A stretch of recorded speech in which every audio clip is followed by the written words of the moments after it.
This is DC Channel Guns. Like and subscribe. Thank you for watching.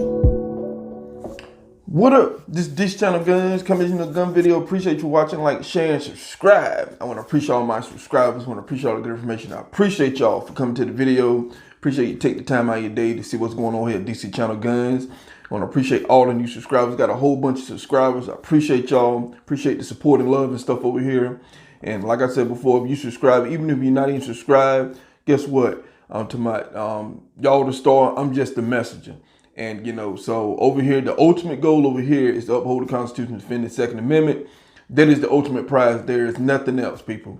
I'm talking about, anything that you could think of in your life. The Second Amendment is so important. A lot of people are starting to figure that out, and we must keep up the fight. We're gonna have to. I'm talking about, because you allow them to change anything when it comes to the Second Amendment, they're going for the rest of them. So with that said, in this situation, we have a lot of first-time buyers, even if you got experience and stuff like that. Now, one thing in the 2A community, to my everybody had a starting point, and so many people just new to farms and stuff like that.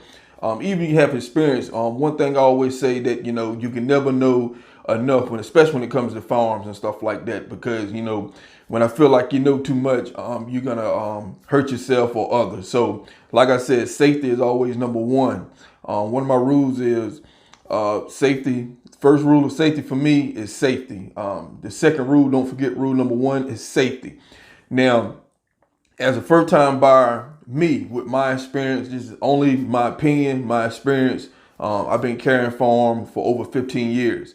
And, one thing I learned when I first started off is that, it is very cautious for a first-time buyer to carry a farm with one in the chamber. Now, this gun here is empty, it's not loaded, but we're using it for demonstration purposes.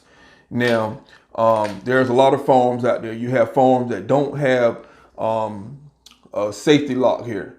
And what this does is, if you got one in the chamber with the safety on, you cannot pull the trigger and stuff like that.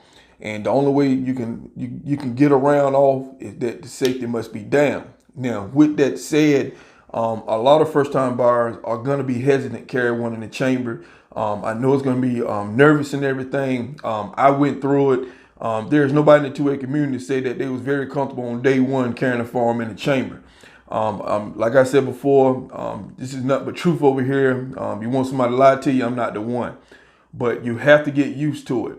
Now, there's some risk factors not carrying one in the chamber. Now, I know a lot of people think they're going to have plenty of time to. Now, for instance, you have some people carrying without one in the chamber. I know people who do that and still doing it. But, in their head, they have this scenario that they're going to have a chance to rack the slide and defend themselves. And there's a lot of situations that could be a possible, but there's a bunch of situations that might not be the fact. Now, there's so many videos up here where, when you get robbed, you're not going to get, a warning. You're not going to get, a home event. You're not going to have time, people. There's not going to be a signal that you're going to be waiting for so you can go and get ready. It's just not going to happen. I'm talking about, if you're thinking like that, then, you got another thing coming. And it's very dangerous. There's plenty of videos showing you that when something happened, you have seconds, the 10th of a second, people, to wreck the slide.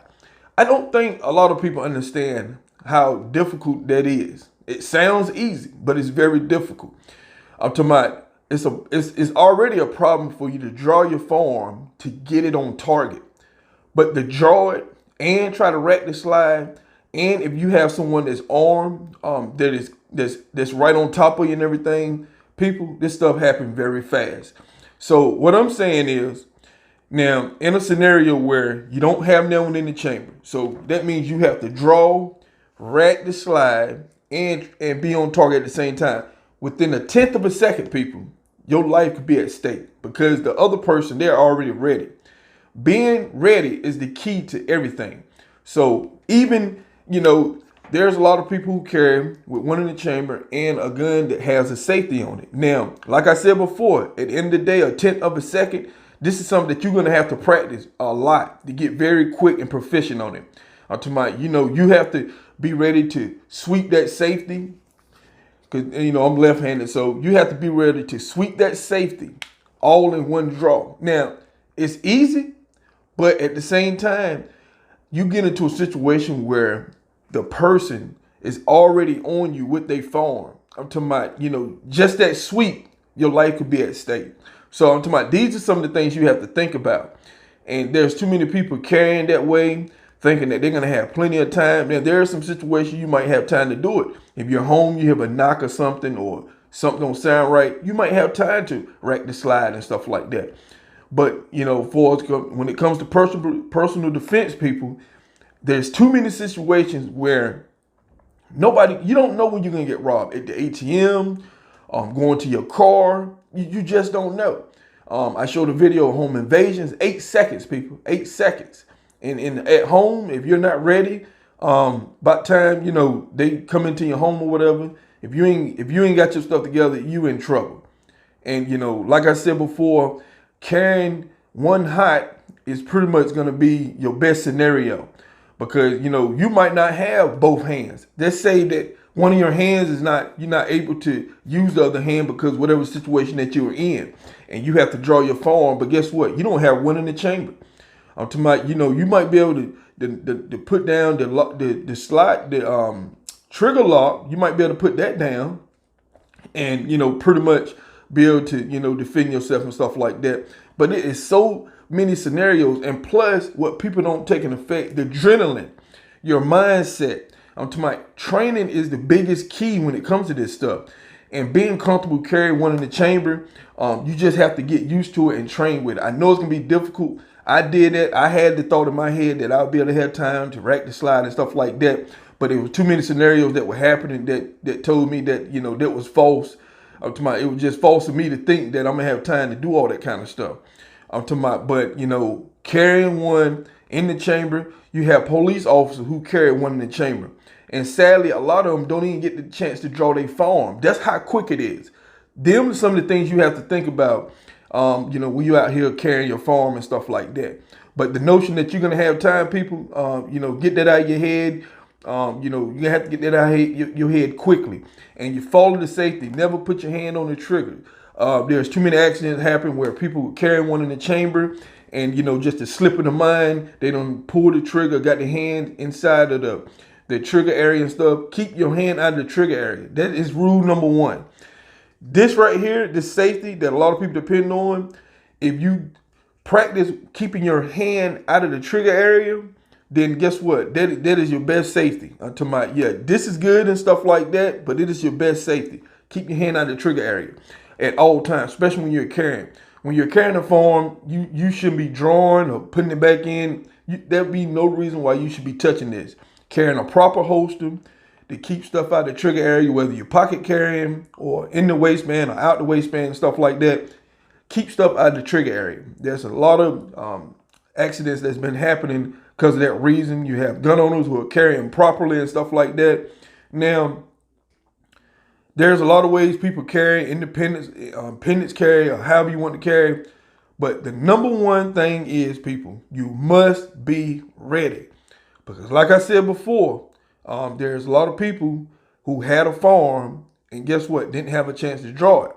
So like I said, you have to be in a position where you can go grab your firearm and be ready to pull that trigger. Now, the notion to think you're going to wreck the slide and everything, get that out of your head quickly. I'm just telling you, there's too many scenarios and videos out there that are showing, if you're at the gas station, somebody run up on you and rob you. Guess what? You're not going to have time to wreck the slide, people. You might not have time to sweep down the safety so you can pull the trigger. I'm talking about a tenth of a second. This stuff happened very quick. You don't know. You're not going to get a warning. I'm talking about you might not see a threat coming. There's so many people think they're going to see the threat, like they're going to have time for the threat. You might not have time, people. And what I'm saying is, I'm talking about, if you want more evidence, there's a lot of police officers. I don't care how many firearms you carry. You can have a backup firearm. It doesn't matter. There's people who've been shot, didn't have a chance to draw the first one, not alone trying to get the second firearm. So this is some of the stuff you have to think about. I'm talking about a real case scenario. I'm not talking about the movies and stuff like that. There's too many people watching movies and think that, you know, they're going to pull off the inedible and stuff like that. I'm talking about, get that out of your head, people. I'm talking about when it comes to movies, these are scenes that have been cut. These are scenes that have been written down and stuff like that in order. Life situation is not in order. I'm just saying these things happen when you least expected it, when you're least prepared. But one thing that you can be ready for is carrying one in the chamber and being hot. Carrying not hot people is very dangerous to you, your family, and everybody else that you love and want to protect and everything. Because if something happened, just the 10th of a second can cost you and your family life, or, you know, it could be a bad situation. So just think about that as a first-time gun owner. Start training, carrying one in the chamber. Always keep that finger out of the trigger area. That is the number one rule. And like I said over here, safety is first. Rule number 2, don't forget rule number 1, safety, people. And a lot of this stuff that we see in the headlines and stuff, your media exploit every single day to try to, you know, pretty much convince the citizen in this country that we need more regulation, we need more laws and stuff. A lot of this could be prevented if we just think about safety. I don't care how much experience you got, whether you have 1 day to who knows how many days, 30, 40 years, it doesn't matter. Don't never forget safety, because, you know, no matter your experience and everything, if you don't follow safety, accident can happen to anybody. So that's one thing that we focus on over here, and we always going to think about over here is DC, on the DC Channel Guns. So I appreciate you for watching. Appreciate the time you watched to the end. Thank you and everything. So this is DC Channel Guns, and I'll catch you on the next one. This is DC Channel Guns. Like and subscribe. Thank you for watching.